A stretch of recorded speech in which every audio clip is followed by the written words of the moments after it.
ایک چھوٹے سے خوبصورت گاؤں میں زین نام کا ایک مہربان لڑکا رہتا تھا جو دوسروں کی مدد کرنا پسند کرتا تھا۔ ایک روشن دن زین نے ایک چھوٹے سے کتے کو درخت کے نیچے اکیلا بیٹھا ہوا دیکھا جو کانپ رہا تھا۔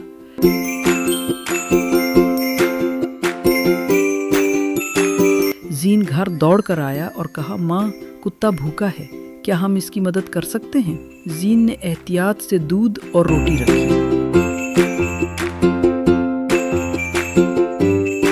اور کتے کو خوشی سے پیتے ہوئے اور اس کی دم ہلاتے ہوئے دیکھا۔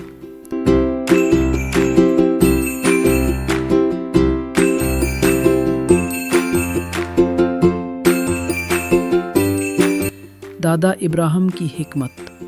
دادا ابراہیم زین کے پاس آئے اور کہا، زین،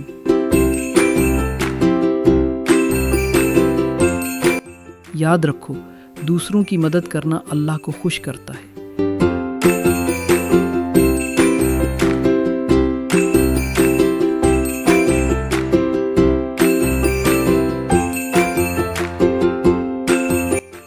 زین کو فخر محسوس ہو رہا تھا کیونکہ وہ جانتا تھا کہ مہربانی اللہ کو خوش کرنے کا ایک خوبصورت طریقہ ہے۔ کہانی کا پیغام: دوسروں کے ساتھ مہربانی کرنا، چاہے وہ انسان ہو یا جانور، ہمیشہ اللہ کی نظر میں اچھا عمل ہے۔